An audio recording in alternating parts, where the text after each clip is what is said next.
Alistair! Oh, Alistair! Alistair! Oh, Alistair! Yes, Grandmother. Get me a drink, would you, sweetie? What would you like, Grandmother?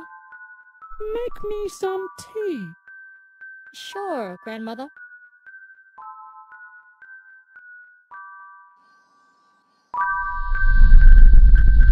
Pour me a cup.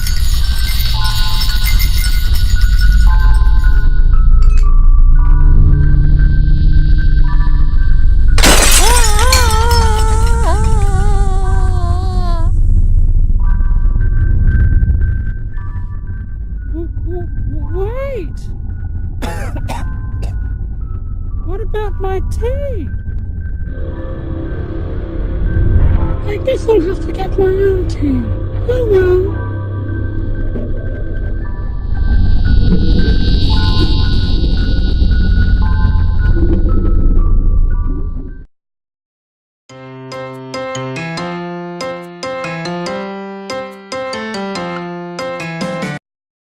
Get me a drink.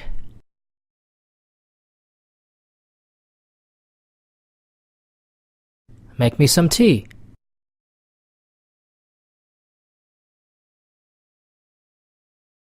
Pour me a cup.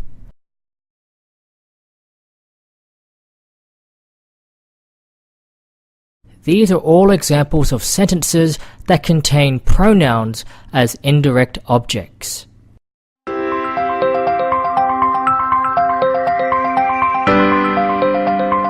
You remember what a pronoun is, don't you?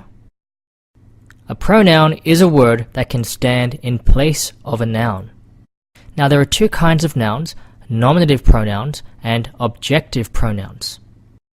An objective pronoun is a pronoun that can stand in place of an object. You, him, her, it, them, me, and us are all examples of objective pronouns.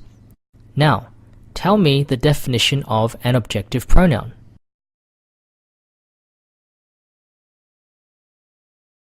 Very good. What's an objective pronoun?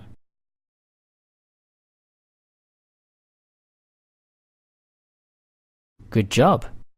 What's an objective pronoun?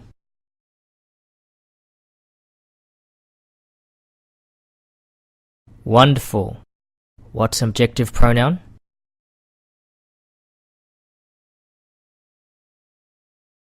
Very good. What's the definition of an objective pronoun?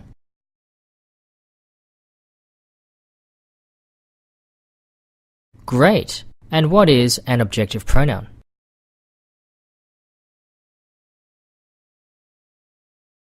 Good work. Now, if you have a compound indirect object and you have pronouns for those indirect objects, you need to make sure that you follow the polite order rule. We learnt about the polite order rule way back. I wonder if you remember. First of all, we need to use second person. You is the objective pronoun that is in the second person. Then we use third person, him, her, it, them, or any other nouns. And then we use first person, me or us. So we put the pronouns in that order if there is more than one objective pronoun in a sentence, functioning as a compound part.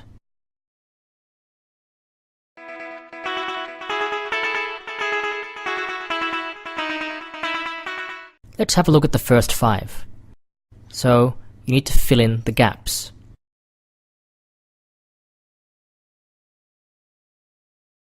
You should have had them and us, because them is third person and us is first person.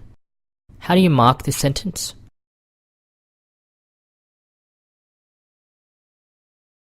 Here's the marking.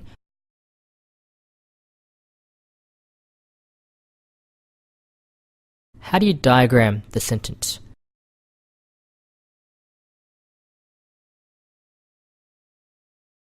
Here is the diagram.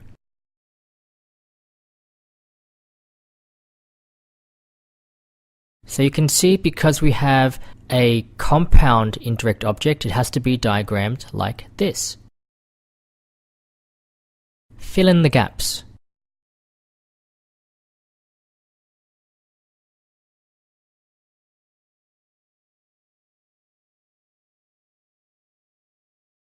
You should have had you and them. You because it is second person, and them because it is third person. How do you mark the sentence?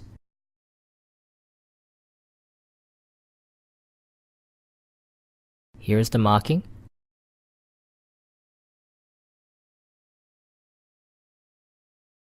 How do you diagram it?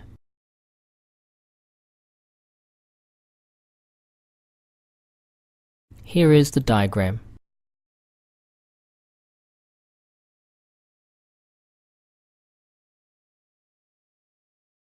Let's look at the third one. Fill in the gaps.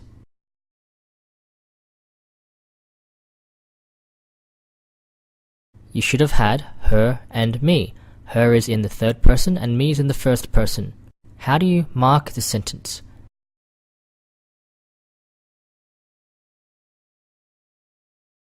Here is the marking.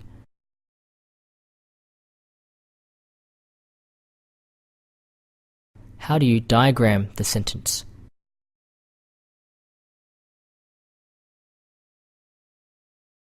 Here is the diagram.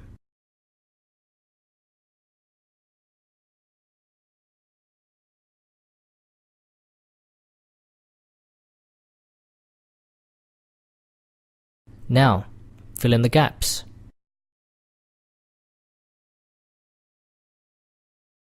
For this one, you could have them and her.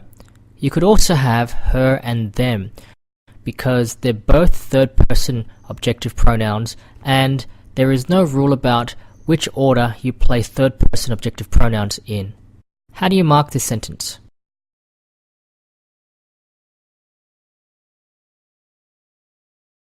Here is the marking.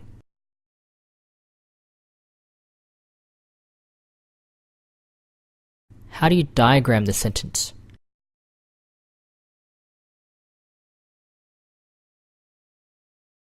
Here is the diagram.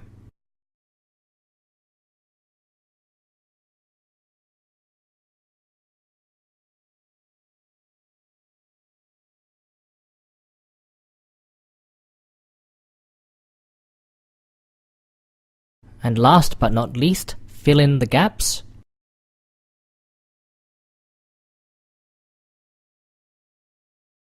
You should have had my sister and me. How do you mark the sentence?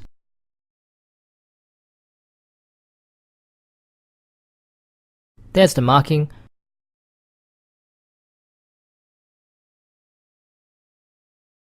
And how do you diagram the sentence?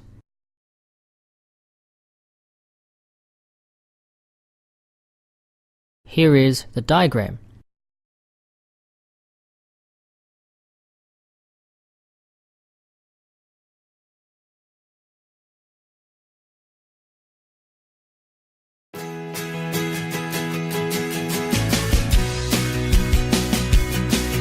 Okay, so tips.